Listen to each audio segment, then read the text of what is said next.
Hello friends, তো আজকে প্রথমবার আমরা কলেজ যাওয়ার জন্য তৈরি হয়ে গেছি।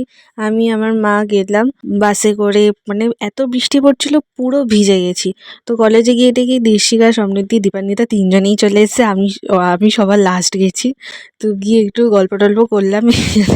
আমরা মজা করছিলাম, দীপান্বিতা ছবি তুলবে না বলে মুখ ঢেকে দিয়েছে। মানে বলতে গেলে পুরো ফার্স্ট ইয়ারের ফার্স্ট সেম সবাই এসেছিল। তারপর একটা রুমে বসানো হলে আমরা চারজন মিলে বসেছিলাম। তো নতুন নতুন কিছু বন্ধুদের সাথেও আলাপ হয়েছে। তো তাদের সাথে একটু গল্প টল্প করছিলাম, কিছুক্ষণ বসলাম, আমাদের অনেকক্ষণ বসিয়ে রেখেছিল। বসলাম, একটু গল্প টল্প করলাম, আবার দীপান্বিতা ছবি তুলছি, ওর কোনো আইডিয়াই নেই যে আমি ওর ভিডিও তুলছি। তো এইভাবে করতে করতে কেটে গেলো। তারপরে আমাকে আর দিশিকাকে, মানে আমাদের ডিপার্টমেন্ট অনুযায়ী আবার আলাদা রুমে বসিয়েছিল। তো এইভাবে কাটলো। তো তারপরে কি হলো আবার পরে ব্লগে টু বি কন্টিনিউ।